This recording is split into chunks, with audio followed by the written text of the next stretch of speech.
When I saw him standing at the end of the hallway, barefoot, holding the cup I had just used, I froze. Not because I was afraid of what he might say, but because of what he might have noticed. That small lipstick mark I had tried to wash off with the back of my hand. The fact that I was wearing a dress I hadn't touched in years. The way my breathing quickened just at the sound of the door creaking. He didn't say anything. Just looked at the cup, then at me, and placed it gently on the table. There was no accusation in his eyes. But there was something worse, silence. The kind of silence that begs for an answer, but never asks. My husband walked past us both without a glance, muttering about going to the pharmacy. I tried to steady my voice, but the lump in my throat had its own plans. The boy, his grandson, stood still. His hands were in his pockets, but I saw the way his jaw tightened. I saw the way he didn't meet my eyes. And I felt something I hadn't felt in a long, long time. Fear. Not of being caught, but of being completely, undeniably real. Because 2 nights ago, I crossed a line. And that line wasn't drawn in passion, it was drawn in silence, in glances, in a kind of touch that lingered too long. Before I take you into the quietest storm I've ever lived through, tell me in the comments, where are you watching this from? And have you ever realized that a single, quiet choice could change everything, not with a bang, but with a breath? The day he moved in, I didn't expect anything to change. I thought it would be like the last time, a short visit, polite conversation, him glued to his phone or lost in music. I didn't even prepare a proper room. Just dusted the old guest bed, changed the sheets, wiped the windows. My husband told me it would only be a couple of weeks. He needs a break from the dorm, he said, tossing the car keys into the bowl by the door. I remember that morning clearly. The weather was indecisive, warm but cloudy. I made coffee like I always did, 2 mugs. My husband took his and disappeared into the living room, the TV already humming some news I didn't care about. I stood at the kitchen sink and watched the old birch tree in the yard. It was shedding early. When the door opened and the boy stepped in, it took me a moment to recognize him. He had grown taller, leaner, his jaw more defined. He was still soft in the face, but there was something more, a quiet composure that hadn't been there before. He greeted us politely, hugged my husband, nodded to me with a smile. I smiled back, automatically. Throughout the first day, I observed him the way one watches a guest, courteous but distant. He unpacked quickly. I offered to do his laundry, but he said he'd handle it. I appreciated that. After dinner, he offered to wash the dishes. I refused, gently. My husband was already in the other room, feet up, remote in hand. Later that night, I passed his door and noticed it slightly open. Not enough to see inside, but enough to know he hadn't closed himself off entirely. I paused, for no reason at all. Then I went to bed. What struck me wasn't anything inappropriate. It was how seen I felt. I hadn't noticed how invisible I had become until someone, simply by being present, reflected me back to myself. The next morning, I caught him in the kitchen before my husband came down. He was making eggs. I laughed and asked, "You cook now?" He said, "Sort of. They're edible." I offered to help, but he waved me off with a quiet confidence. My husband joined us halfway through breakfast, grumbled about work, scrolled on his phone while eating. The boy, I keep wanting to say his name, but I won't, looked at him, then at me. Said, "Your eggs are better, by the way." A compliment. Small. But it lingered. The days passed with a rhythm I hadn't realized I missed. He came home with groceries. Asked if we could make something together. We ended up cooking pasta and laughing at how bad we were at chopping onions. At one point, I touched his wrist to correct the knife angle. The contact was brief, but his skin was warm, steady. I pulled back faster than necessary. Nothing happened. Not then. But something shifted. One afternoon, I found him in the garden, crouched beside the rosemary bush. "Didn't know you grew herbs," he said. I told him I used to. That I stopped when I stopped cooking for Joy. He said, "You should start again." My husband didn't notice the changes. He was busy with paperwork, long drives, evening beers.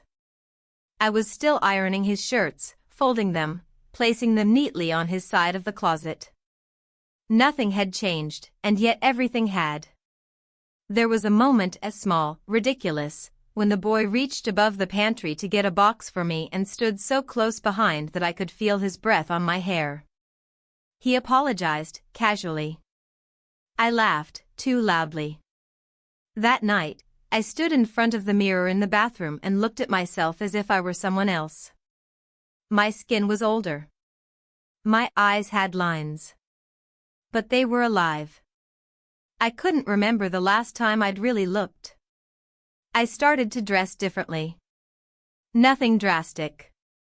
A softer blouse, a looser braid, lip balm instead of dry lips. Things that felt like mine. I thought I was imagining it, the way he lingered in the kitchen, the way his eyes met mine and didn't immediately look away. But one evening, as we sat watching the rain from the back porch, he said, "You're easy to talk to." My heart stumbled. It was nothing. And everything. That night, I dreamt of him, not of doing anything, not even touching. Just standing in the garden, watching me.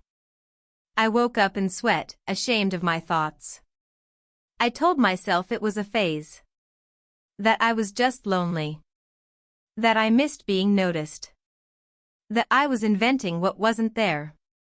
But when I handed him a plate the next morning and our fingers touched, neither of us moved away. I held that moment inside me for hours. And when I heard the front door close later that evening, my husband gone for another late-night errand, I looked toward the hallway, and I waited. Not for footsteps. Not for voices. But for the echo of something I knew I couldn't explain to anyone. Not even myself. The morning started too quietly. I noticed it even before I opened my eyes. The house had that particular silence that only happens when one person is missing. My husband had left early. I heard the soft thud of the front door sometime around 6, then the car starting and fading down the road. "A conference," he said. "Overnight. Maybe 2. I didn't ask for details. I had stopped doing that years ago. I stayed in bed longer than usual, letting the light slip between the blinds and stretch across the sheets. The absence of urgency felt foreign.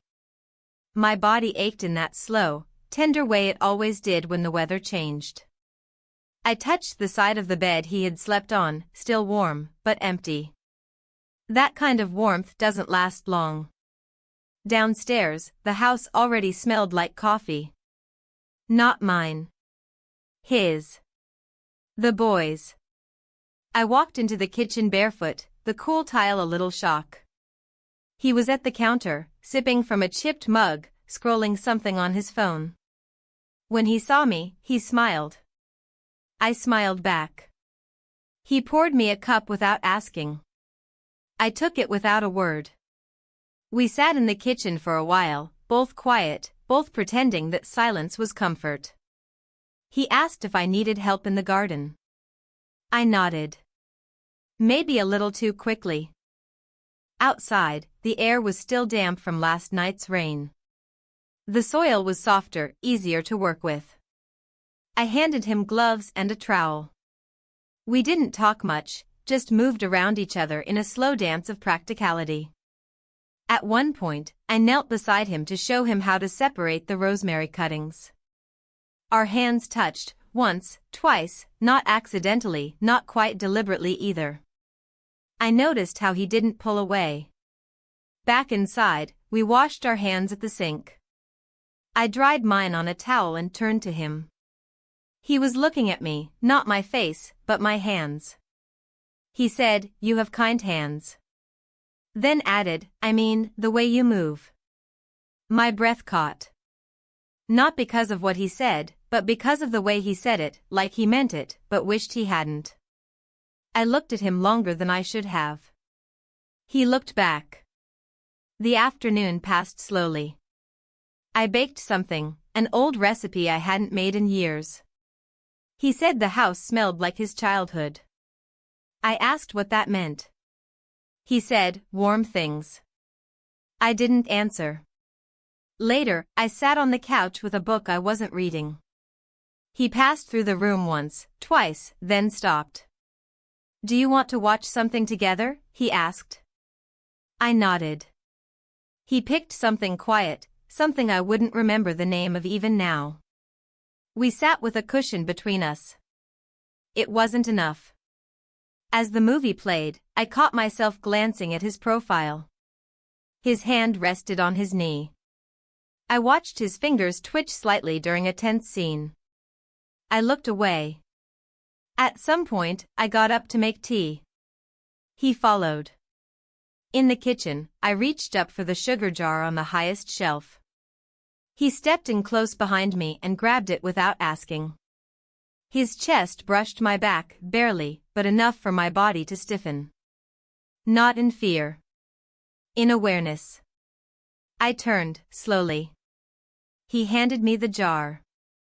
Our fingers met. Held. Then, we kissed. It wasn't planned. It wasn't dramatic. It just was.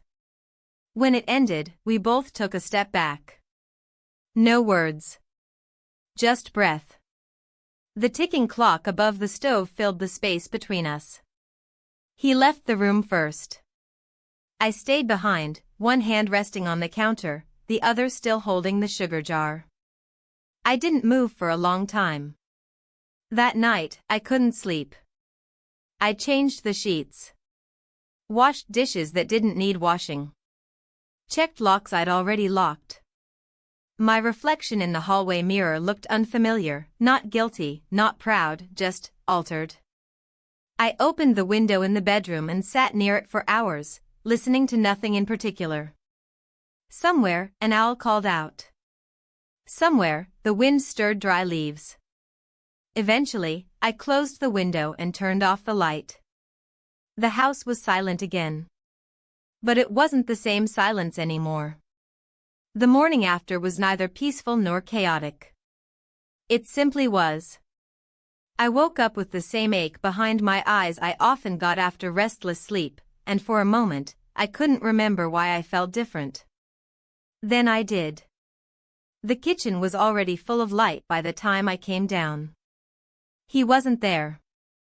The coffee wasn't made. The space felt vacant in a way that was too loud. I stood still for a while, listening, waiting. Nothing. I opened the window slightly and let the breeze in. The air smelled like wet earth. It had rained in the early hours, and everything outside glistened with leftover drops. I busied myself with simple tasks.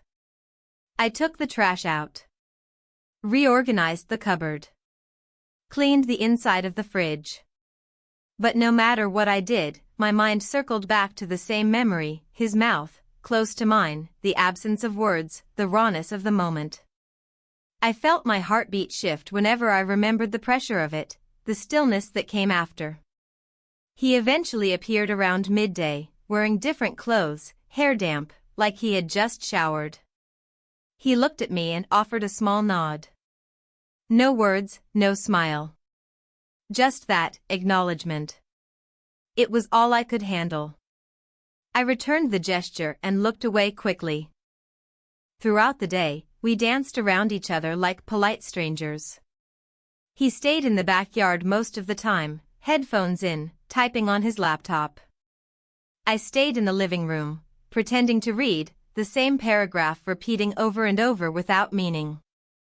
Occasionally, we crossed paths, on the way to the bathroom, in the hallway near the laundry room, but neither of us stopped to speak. There was a strange, suspended tension in the air. Not anger, not awkwardness. More like we both didn't know what came next. The absence of my husband added another weight to everything. It was easier, yes, not having him around to notice any change, to ask questions I wasn't ready to answer. But it also meant there was nothing standing between us and the silence we had created. In the afternoon, I found myself standing by the window, watching the shadows stretch across the floorboards. I remembered something I had once read, that silence between two people can be louder than the worst fight. I didn't understand it at the time. I do now. I considered baking again, just to have something to do, to fill the air with the smell of comfort. But the thought of him walking into the kitchen while my hands were covered in flour felt too intimate. Too close. Instead, I went upstairs to change the sheets in the guest bedroom, though they didn't need changing. I moved slowly, folding corners, smoothing wrinkles. I opened the drawer on the nightstand and found a notebook inside, one of his. I didn't open it. Just held it for a moment, then placed it back exactly how it was. By evening, I felt drained. Not physically, but emotionally, as if I had been holding something too tightly all day and my arms were finally tired. I decided to water the plants on the porch, an excuse to breathe air that didn't belong to the house. He came out as I was finishing. Sat on the top step. I didn't look at him directly, but I knew he was watching me. I said, without turning, "It's going to be cooler tonight." He nodded. Probably. That was all. I sat down on the opposite end of the bench. We stared out at the quiet street, at nothing in particular. I could feel the distance between us, not just the physical one. The kind of distance that forms when people stop pretending something didn't happen. I thought about speaking, about breaking the seal, saying anything that might clarify where we stood. But I didn't know how. What could I say? That I was confused? That I hadn't expected to feel alive again, and it terrified me? That I didn't know what I wanted from him, or from myself? He broke the silence first. I should probably head back to campus soon. I turned to him slowly. His eyes were on the horizon. I asked, "Why?" He shrugged. "Feels like the right time." I wanted to say something that would stop him, but nothing came. I wanted to ask him to stay, not for me, but because I didn't want to be left alone with the aftertaste of what had already begun. But I couldn't. The words sat stubbornly in my throat. Eventually, I said, "Your room's always here." He nodded once. Then we both stood up at the same time, unsure whether to move closer or farther away. Inside, the house felt colder than before. I turned on more lights than necessary. I opened a window, then closed it again. I rearranged the pillows on the couch. Restlessness had a way of turning into useless motion. He didn't come down for dinner. I didn't call him. Instead, I sat at the table by myself, the same spot where he had once complimented my cooking. The memory made me feel too much, something between shame and longing. I wasn't sure which was stronger. Later, as I got ready for bed, I passed his room. The door was closed. Light was seeping through the crack under it. I paused. I thought about knocking. About opening it and saying something, anything. But my hand didn't move. I walked away. That night, I didn't sleep much. Every creak of the floorboards sounded like a decision I wasn't brave enough to make. And as I lay in the dark, staring at the ceiling, I realized this wasn't about him at all. It was about me. And how long I had been asleep in my own life. The next morning arrived without ceremony. The house was wrapped in a cool hush, the kind that usually settles in after a summer rain, but this time felt deeper, heavier. I sat up in bed and stared at the folds of the blanket on my lap, tracing the stitching with my fingers as if I could delay the day from starting. My body was slow to respond, like it knew I was about to step into something I wouldn't be able to walk back from. I eventually made it to the kitchen and found a half-empty coffee pot already warm. The quiet hum of the machine suggested he'd been down before me. That was new. I poured myself a cup and stood by the window, letting the steam fog up the glass. My reflection stared back, hair slightly unkempt, eyes tired but watchful. I didn't try to fix any of it. I wasn't trying to impress anyone. At least, that's what I told myself. The morning passed without a single word between us. We were no longer moving around each other cautiously. Now we were doing something even more fragile, pretending everything was exactly the same. He stayed upstairs most of the time. I kept to the kitchen, then the laundry, then the small bookshelf in the hallway I had been meaning to clean for months. I pulled out old paperbacks, wiped away the dust, flipped through brittle pages, and kept finding myself drifting into memories I hadn't invited. I remembered a trip my husband and I had taken years ago, before the silence set in. We'd spent a weekend by the coast, walking barefoot through cold sand and laughing at nothing.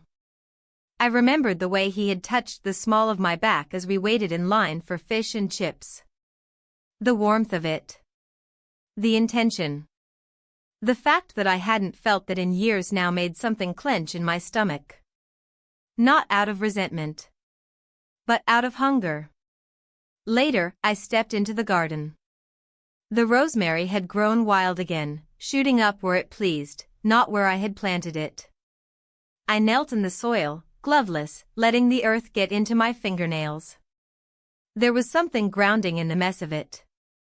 The boy, I still didn't use his name even in my head, appeared at the doorway just as I was pulling out weeds. He didn't come closer. Just stood there, one shoulder resting against the doorframe, a quiet observer. He asked if I needed help. I said no. He didn't insist. I stayed outside long after he had gone back in. I needed the space. I needed the quiet to echo around me until I could think straight again. By the time I stood up, the sun had already begun to lower behind the trees, casting the whole yard in that golden, fragile light that makes everything look more beautiful than it really is. Inside, the living room carried the scent of his cologne faintly, probably from the blanket he'd used the night before. It lingered just enough to make me hesitate before I sat down. I picked up a book, but couldn't focus. The words jumped, blurred, made no sense. I set it aside and walked to the kitchen, hoping something mundane would anchor me. Dinner was quieter than usual. He sat across from me, not beside, and we spoke only about neutral things, what time my husband would be back the next day, whether it would rain again, how the roads had been closed near campus. His voice was calm, even. Mine was too, though I felt it hitch once or twice. Neither of us mentioned anything from the day before. Neither of us seemed to want to be the one to break whatever invisible line we'd drawn since. Afterward, he offered to do the dishes. I let him. From the doorway, I watched him rinse and scrub, sleeves rolled to his elbows, jaw tight with focus. I had never realized how much attention he paid to small things. I walked away before he could look up. That night, I couldn't bring myself to go straight to bed. I wandered the house instead. Checked the locks. Watered a plant that didn't need watering. Stared at the photo of my husband and me on the bookshelf, the one taken years ago when we still reached for each other without thinking. In the photo, my smile was wide, natural. His hand was on my waist, and I remember it feeling so right at the time. Now, looking at it, I felt like I was staring at strangers. I ended up in the laundry room, folding clean towels that had already been folded. My hands needed something to do. Anything to keep my mind from going where it wanted to go. I heard a door creak upstairs, his, and then footsteps heading to the bathroom. I froze, holding a towel in midair. I waited until the footsteps passed again, and only then exhaled. When I finally went upstairs, the hallway light was still on. His door was ajar. I paused, debated whether to pull it shut, but in the end, walked past without touching it. My own room felt colder than usual. I changed into my nightgown slowly, each motion deliberate, methodical. I brushed my hair, applied lotion to my hands, all while avoiding my own reflection. Lying in bed, I listened. To the creaks of the old house. To the distant hum of the refrigerator downstairs. To my own breathing, uneven, shallow. At some point, I thought I heard movement from his room, the soft slide of a drawer, perhaps the thump of something falling. But I didn't go check. Instead, I closed my eyes and pulled the blanket to my chin, as if that could protect me from whatever truth was growing quietly between the walls of this house. I didn't sleep right away. But I didn't cry either. I just lay there, caught between two lives, the one I was still pretending to live and the one I hadn't dared to admit I wanted. The day began with the sound of birds outside my window and a thin strip of light crawling slowly across the floor. It was still early. The air held a coolness that hadn't yet been warmed by the sun, and for a moment, I simply lay still, eyes open, listening to the quiet. There was a rhythm to the morning that I had always appreciated, the steady unfolding of it, like the pages of a well-worn book. But that morning, I couldn't settle into the comfort of routine. Something in the stillness had changed. I got dressed deliberately, taking longer than usual. I brushed my hair slowly, choosing a blouse I hadn't worn in months, soft cotton, pale blue, with buttons down the front. I didn't think about why I chose it, but I knew. As I stood in front of the mirror fastening the last button, I noticed how the fabric shaped to my body differently now. I was older. Thinner. But I was still here. Still visible. At least to myself. Downstairs, he was already in the kitchen, pouring coffee. The light through the window lit the side of his face in a way that made him look older than he was. I watched him for a second too long before clearing my throat. He turned, smiled while faint, reserved, and held the pot up slightly, offering. I nodded. We drank in silence. Not the kind that strained or accused, but the kind that filled the room like smoke, gently, invisibly, until everything was surrounded by it. I wanted to say something about the day, about the weather, about my husband's return later that evening, but none of those words made it to my mouth. They stayed inside, tangled in uncertainty. He asked if I needed anything from the store. I said no. He nodded again and left the room. I cleaned the kitchen with more care than necessary, wiping the countertops twice, rearranging the mugs, scrubbing the sink even though it was already clean.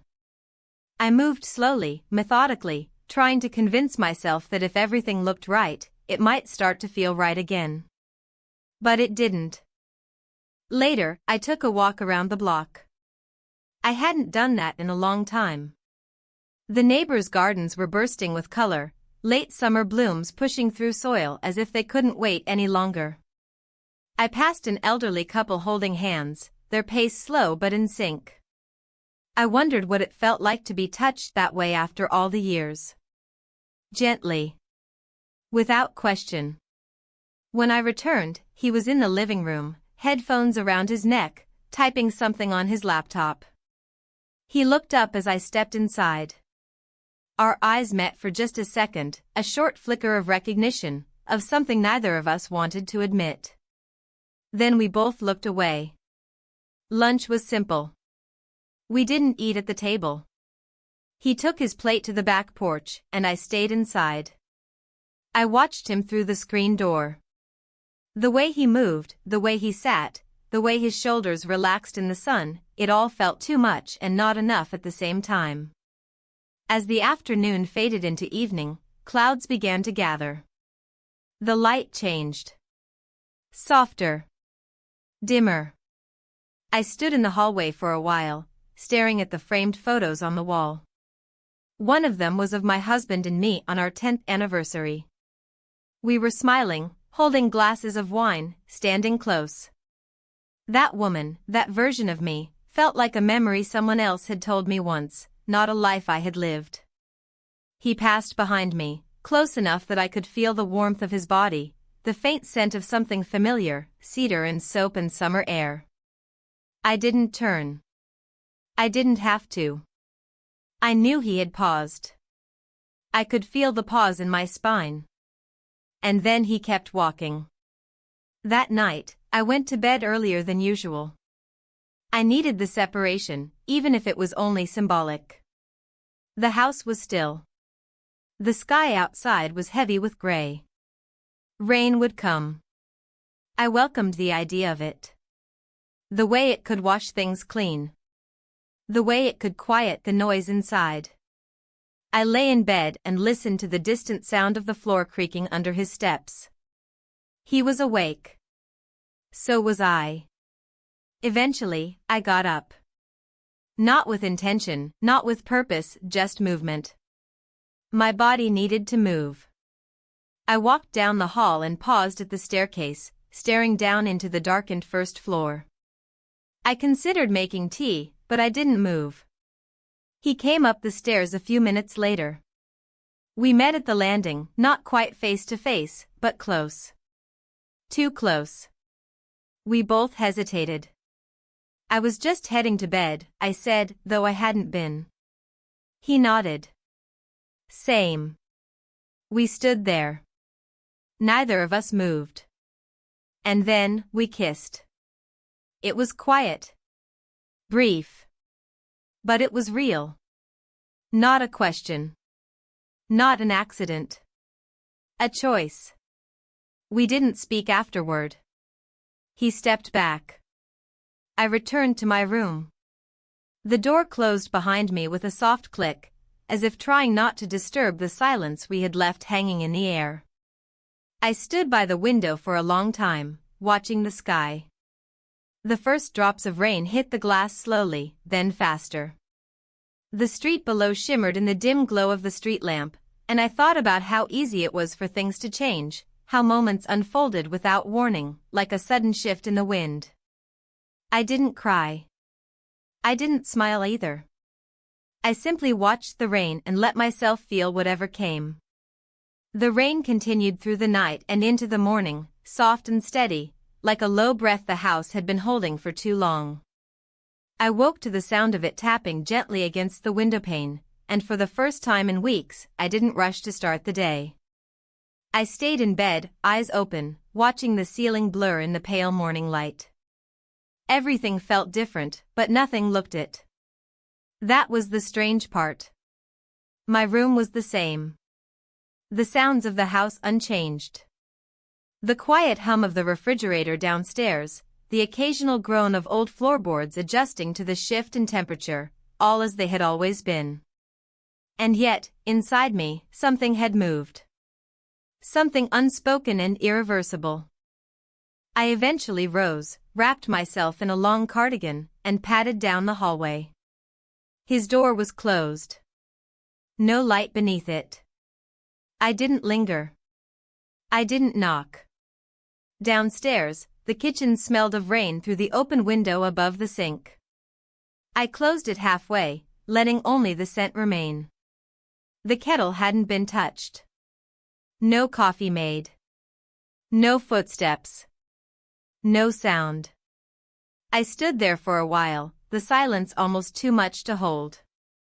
Then I filled the kettle and set it on the stove, the motion automatic, familiar, anchoring. As I waited, I glanced toward the back porch and caught a glimpse of him through the glass, sitting at the edge of the steps, barefoot, hood up, letting the rain kiss the edges of his shoulders. He didn't move when he saw me looking. Just stayed there, like the weather had become his refuge. I made 2 cups of tea and brought one outside without a word. He reached for it, nodding a silent thank you. We sat in parallel, facing the yard soaked in gray and silver. We didn't speak. There was comfort in that.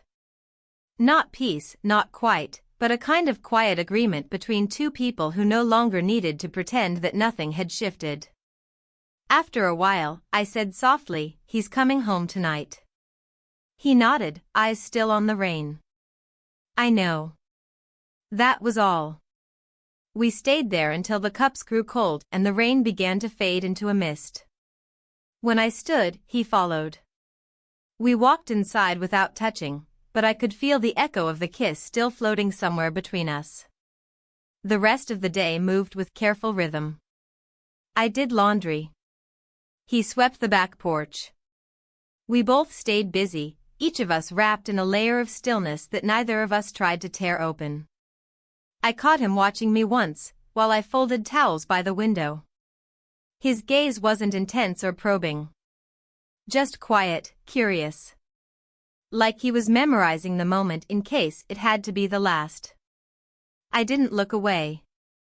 By late afternoon, I began preparing the house for my husband's return. Not in any grand way, just small things. Fresh towels in the bathroom. A hot meal simmering slowly on the stove. Shoes arranged neatly near the door. Movements I had done 100 times before, but now each one carried a new weight, like I was reenacting a version of myself I had already outgrown. I could feel the hours thinning. The space tightening. With every tick of the clock, the walls seemed to press in around us, not with threat, but with inevitability. He came down the stairs as I was setting the table. Our eyes met, and I gave him a small smile. He returned it. Tentative. Hesitant. "I'll go for a walk," he said. I nodded. "It's still damp out." "I don't mind." He slipped on his jacket and stepped out. I watched him from the window, the way he walked slowly down the street, hands in his pockets, head down. I didn't know where he was going, but I knew he needed the distance. I finished setting the table. The meal was simple: roast chicken, steamed vegetables, rice. My hands moved efficiently, but my thoughts were tangled. I kept hearing my husband's voice in my mind, all the familiar phrases. The way he said, "What's for dinner?" without looking up. The way he asked, "Have you seen my keys?" while walking past me. The small, daily echoes of a life that had turned into routine rather than connection. And yet, he had never been cruel. Never harsh. Just absent in ways that accumulated over time until I couldn't remember when I stopped expecting warmth from him. When the car pulled into the driveway, I stood still in the kitchen. I didn't rush to the door. I waited until I heard it open, the jingle of keys, the rustle of his coat. "Smells good," he called out. I turned and smiled. "Dinner's ready." He came into the kitchen, set his bag by the door, kissed me lightly on the cheek. The contact startled me more than I expected. It had been weeks since that small act had felt anything but mechanical. But tonight, it carried something different, maybe suspicion. Or maybe, ironically, attention. We sat down to eat. He talked about the conference. The people. The traffic. I nodded, offered comments, asked questions when appropriate. I played the part one had written for myself years ago. But the entire time, I was aware of two things: the empty chair at the end of the table where the boy usually sat, and the folded note in my apron pocket, one he had left for me on the kitchen counter before going on his walk. I hadn't opened it yet. I didn't dare. After dinner, my husband went to shower. I stood alone in the kitchen, clearing plates, washing dishes slowly, deliberately. Then, once the water had drained, I pulled the note from my pocket and opened it. The handwriting was simple. No salutation. No signature. "Thank you for letting me feel seen." That was all. I folded the note again and placed it in the drawer beside the stove, underneath the takeout menus and spare batteries. A place where things stayed hidden but never truly forgotten. Later that night, I walked past his door. It was closed. Quiet. I stood there for a long time before finally returning to my own room. The rain had stopped completely. The night was still. And for the first time in days, I slept. Not soundly, but deeply enough to forget the weight, if only for a little while. The morning unfolded with practiced normalcy. My husband rose early, the same way he always did after a trip, quiet, focused, slightly irritable from too much sitting in meetings and not enough sleep. I made coffee without asking. He read the newspaper. The boy hadn't come back yet. Or perhaps he had, and I hadn't heard. Either way, his room was closed. My husband talked about how the roads were a mess from the rain, how someone from the office had made a fool of themselves at the conference, how the coffee there was undrinkable. I nodded at the right moments, smiled when necessary. There was something oddly comforting about his routine words. Predictable. Uncomplicated. But underneath, my nerves were tightly wound. I felt like a thread pulled too far, ready to snap at the gentlest tug. After breakfast, he went to mow the lawn. It was still damp, but he didn't seem to care. I watched him through the window as he pushed the machine slowly across the grass, wearing the same old baseball cap he'd worn for years. A part of me wondered how many times I'd seen that exact image and never really noticed it. I busied myself with cleaning the upstairs bathroom. Scrubbing the corners, rearranging the medicine cabinet, wiping the mirror twice. I wasn't trying to impress anyone. I was just trying to occupy the silence inside my head. By midday, the house was still. He'd gone out to pick up something from the hardware store, and I found myself standing outside the boy's door again. It was open now. The room was neat, bed made, his shoes aligned beside the dresser. On the desk, a notebook lay closed, a pencil resting on top of it. I didn't touch it. Just stood in the doorway, letting the stillness of the room settle around me. I didn't know what to expect when I turned around and saw him standing at the end of the hallway. We both froze. He didn't say anything. Neither did I. He walked past me and into the room. I stepped back, gave him space. There was no script for this kind of moment. No way to play it gracefully. I returned to the kitchen and resumed chopping vegetables I hadn't even planned to cook. Dinner was quiet. My husband was home, seated across from me, talking about repainting the garage door. The boy sat at the end of the table. His posture was polite, his tone measured. He responded when spoken to, but added nothing more. We might have seemed like a normal family to an outsider, 3 people, eating together, passing salt and bread, sipping water, but I felt as if every word weighed 10 times more than it should. I couldn't breathe properly. Afterward, I stood at the sink washing dishes. The sound of water was almost soothing. Behind me, I heard my husband retreat to the living room, the television turning on low. The boy stayed in the kitchen, clearing the table wordlessly. We moved in silence around each other, our movements choreographed by tension. When I turned to reach for another dish, our eyes met. There was nothing spoken. No coded messages, no apologies, no desire. Just 2 people holding a moment together. That night, the air was warmer. I opened my bedroom window to let it in. The curtains lifted slightly in the breeze, moving like slow breath. I stood near the window, watching the street, the parked cars, the glow of the lamppost at the corner. The ordinary view of a neighborhood winding down. Then I heard a quiet knock. It wasn't forceful. It wasn't hesitant either. I opened the door, and he stood there.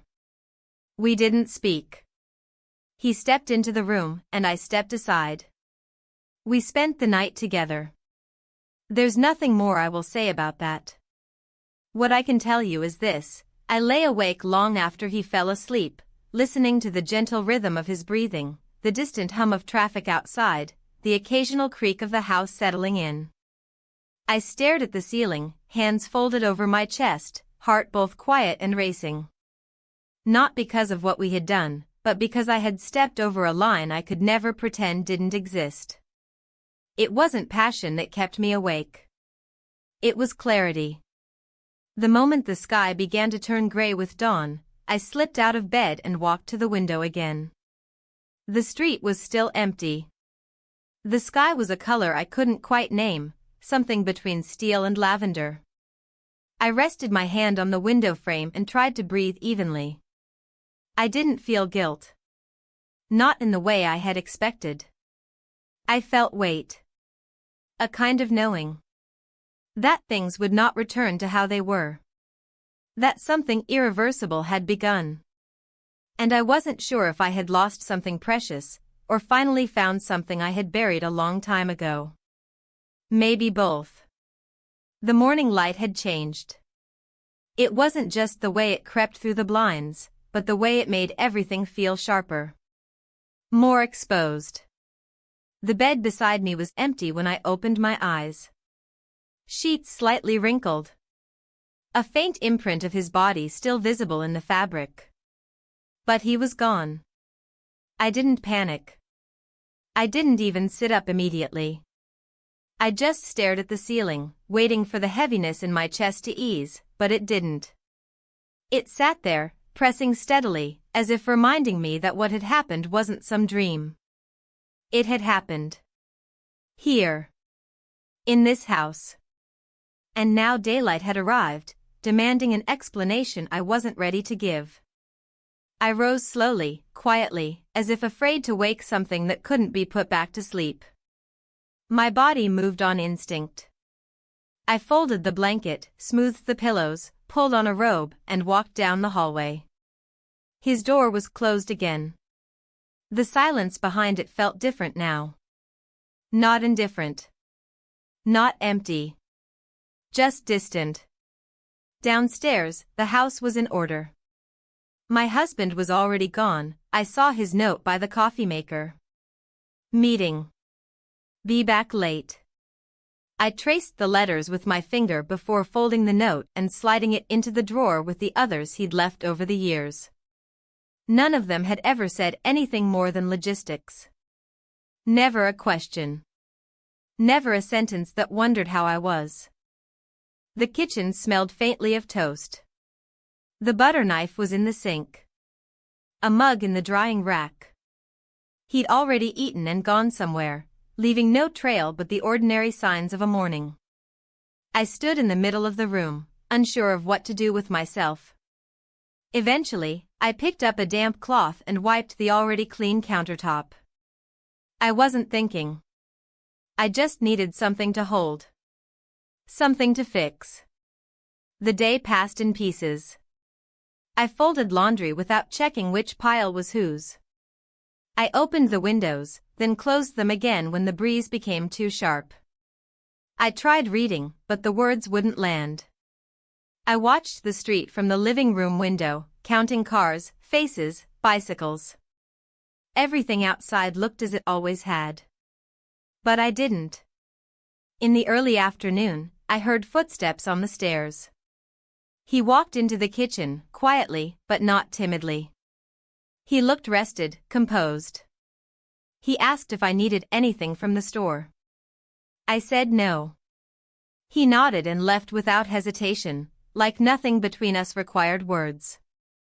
I didn't know whether to be relieved or disappointed. Part of me wanted him to say something. To act differently. To acknowledge it. Another part feared exactly that. The moment we put language to what had happened, it would become something else. It would lose whatever strange stillness had made it bearable. I spent the next hour in the garden, pulling weeds with bare hands. The soil was soft from the recent rain. Earth gathered under my nails. The rosemary was growing too fast again, its branches pressing against the stones of the path. I clipped it back carefully, piling the trimmings in a basket. The smell was strong. Familiar. A scent I once associated with comfort, now tangled with something else entirely. I stayed out longer than necessary, until the sun began to drop low behind the fence. When I finally returned inside, he was sitting at the kitchen table, flipping through the mail. He looked up briefly when I entered. Our eyes met. Then both looked away. "Your husband called," he said. "He asked if you could pick up something from the store later." "Did he say what?" "Toothpaste. And light bulbs." I nodded. "Okay." He stood. Walked past me toward the hallway. I felt the air shift as he passed, but neither of us paused. I heard his door close gently behind him. That night, I drove to the store just before sunset. The streets were quiet, filled with that late evening stillness that happens between dinner and darkness. I moved through the aisles slowly, picking up the items on the list, adding a few extras just to fill the cart. I stood for a long time in front of the tea shelf, staring at the different labels. I chose a blend I used to love years ago and had stopped buying without realizing. At the checkout, the cashier smiled and made a comment about the nice weather. I nodded, paid, took the bag, and walked to the car without remembering any of the interaction. On the drive home, the sky had turned a deep shade of blue, nearly violet. The kind of color that doesn't last more than a few minutes. I pulled into the driveway and sat in the car for a while, engine off, hands resting on the steering wheel. The house looked the same. Light in the living room window. Curtains drawn upstairs. Inside, my husband was already home, shoes off, sitting on the couch watching something he wasn't really watching. He greeted me with a smile and took the bag from my hand. "Did they have the bulbs?" he asked. "Yes," I said. "And toothpaste." "Perfect." He kissed my temple as he walked past, and I stood in the kitchen doorway, holding on to the smell of the store and the cold plastic of the grocery bag. I put the rest of the items away slowly. Every movement deliberate. The kettle. The tea. The sugar. The new toothbrush. As if arranging them carefully might make the world feel less crooked. Later, I lay in bed with the lights off, listening to the distant murmur of the television downstairs. He was still awake. The boy, I assumed, was in his room. The house was full, but I felt the space between us all more than ever. In the dark, I reached for the edge of the blanket and pulled it higher. I didn't cry. I didn't regret. But I didn't sleep either. The next few days passed in a pattern so normal it felt surreal. My husband was back in his routine, leaving early, returning late, talking about traffic and coworkers, bills and minor repairs. The boy kept to himself mostly, offering polite conversation at meals, sometimes disappearing for hours at a time. I didn't ask where he went. I didn't want to know. And I moved quietly through each day, doing what I had always done. Cleaning. Cooking. Keeping the house in motion. But inside, something had changed. Not dramatically. Not like a storm that rearranges everything in its path. No, this was subtler. Like the tide pulling ever so slightly in a new direction. You wouldn't notice if you didn't stand still. But I noticed. I began to avoid looking in mirrors. Not because I was ashamed. But because I didn't know what I would see. A woman who had crossed a line? Or one who had finally acknowledged her emptiness? It didn't matter. The reflection didn't have answers. Only eyes that looked older than they had a week ago. On a Thursday morning, while folding laundry, I found one of his t-shirts in the wrong basket. It was soft, worn, with a faded graphic across the chest. I held it for a second longer than necessary, then placed it gently atop the others, as if that would erase the fact that I had ever paused. Later that afternoon, I sat in the garden for what felt like hours. The sun was gentle. The lavender had begun to bloom again, and bees hovered lazily between the stems. I tried to lose myself in the rhythm of trimming the hedges, but my mind wandered. Back to the kitchen. The stairs. The sound of a door closing softly behind me. The weight of a gaze I had grown used to noticing from the corner of my eye. At dinner, my husband asked if we should invite friends over that weekend. "It's been a while," he said. "Might be good for you." I nodded. Not because I agreed, but because disagreeing would lead to a conversation I wasn't prepared to have. After the dishes were cleared, I stood at the sink longer than usual, watching the water swirl down the drain.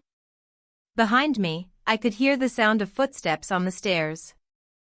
I didn't turn. I didn't need to. I recognized the pace. The rhythm. That night, I sat in bed with a book in my lap, the same page open for nearly an hour. I wasn't reading. Just holding it like a shield. Eventually, I set it down and turned off the light. Sleep didn't come easily. In the middle of the night, I woke suddenly. No sound had stirred me, no nightmare. Just the sharp awareness of being awake. I lay still, listening. The house was quiet. No footsteps, no pipes. Just the hum of electricity and the low whistle of wind against the window. I sat up and crossed the room, pulling the curtain back slightly to glance outside.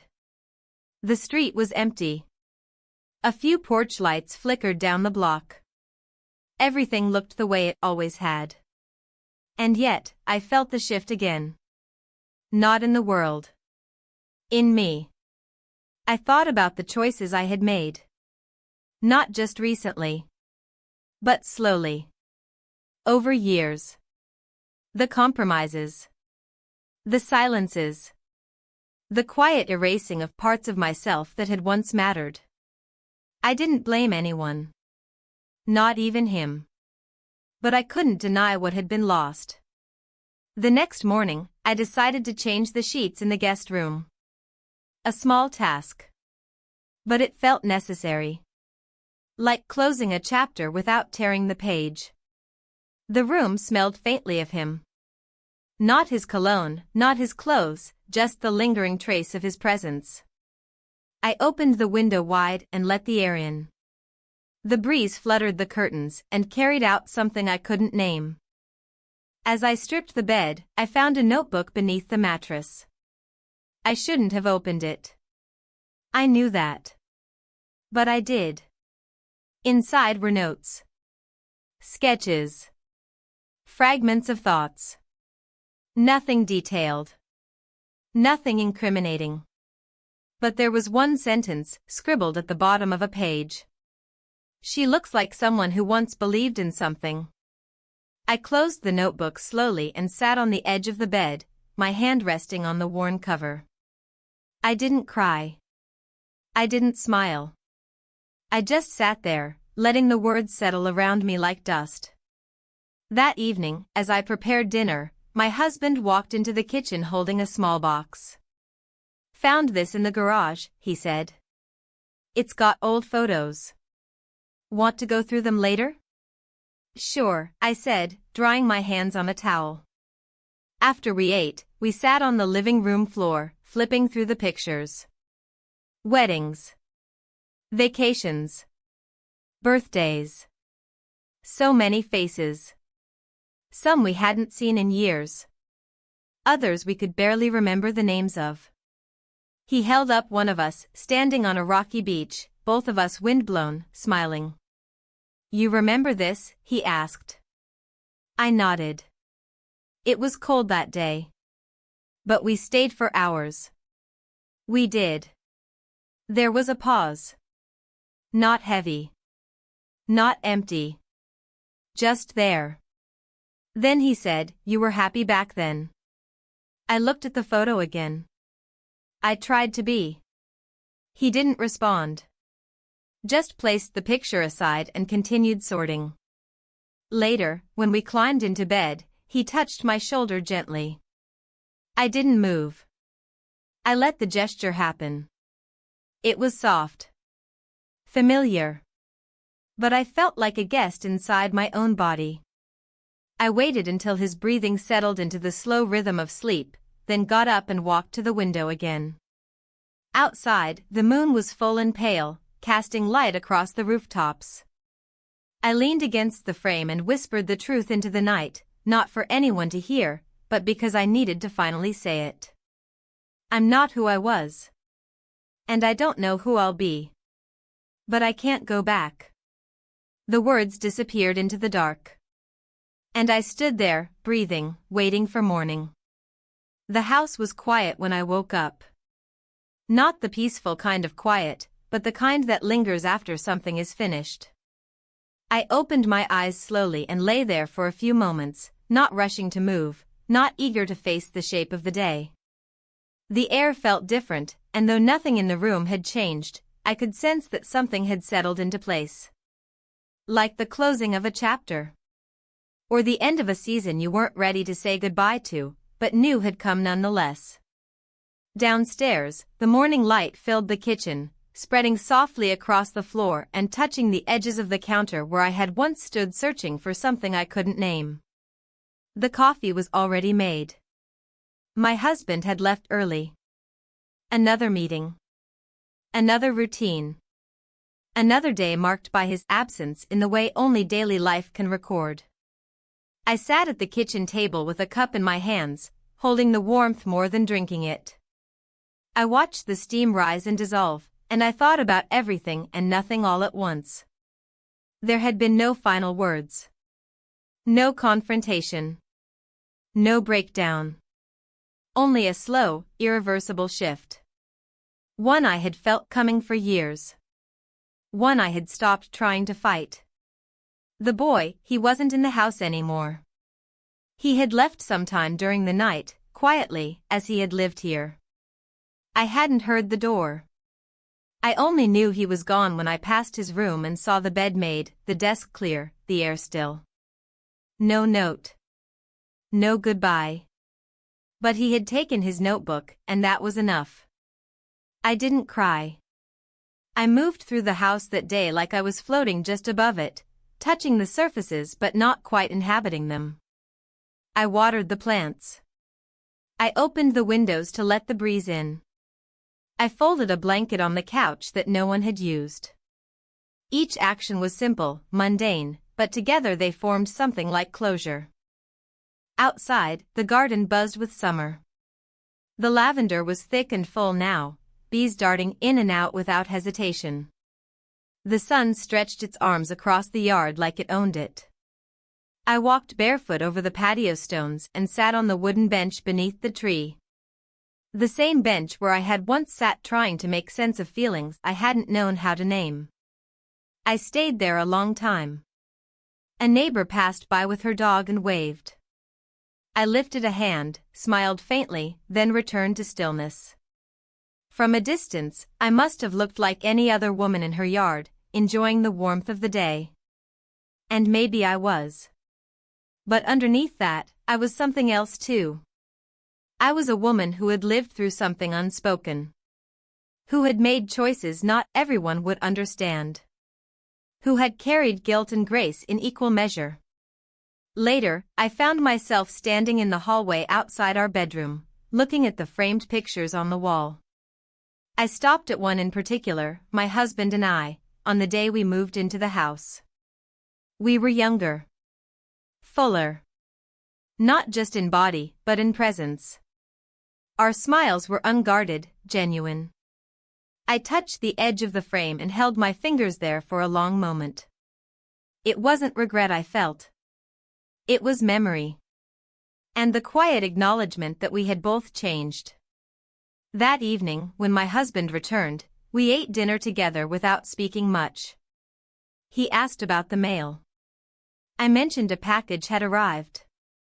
We discussed the weather, the lawn, a possible trip to visit his sister. But our voices were careful, like people talking around something they didn't want to disturb. After the dishes were cleared and the lights turned low, I sat on the couch while he watched the news. My mind wandered. I thought about the boy again. About the way he looked at the world. The way he had seen me, not the version I had become, but the woman buried underneath. The version of me I had almost forgotten. I didn't expect him to return. And I wasn't waiting for him to. What had passed between us didn't need to continue to mean something. It already had. It had served its purpose. It had reminded me that I was still capable of feeling. That I was still here. In bed that night, my husband reached for my hand. I let him take it. His grip was warm. Familiar. But something had softened between us. Not broken, but redefined. We no longer fit together the same way, but there was still a kind of respect in the way we lay beside each other. A recognition that we had lived a life. Shared it. Survived it. I stared at the ceiling long after the room had gone quiet. I thought about secrets. About how some of them don't destroy you. They just change the shape of who you are. In the morning, I woke before the sun and went outside to the garden again. The air was cooler, crisper. I stood barefoot in the dew-soaked grass and breathed in deeply. The earth smelled of growth. Of turning. Of quiet beginnings. And I felt, for the first time in a long time, that I was exactly where I needed to be. Not because it was perfect. But because it was honest. And sometimes, that's enough.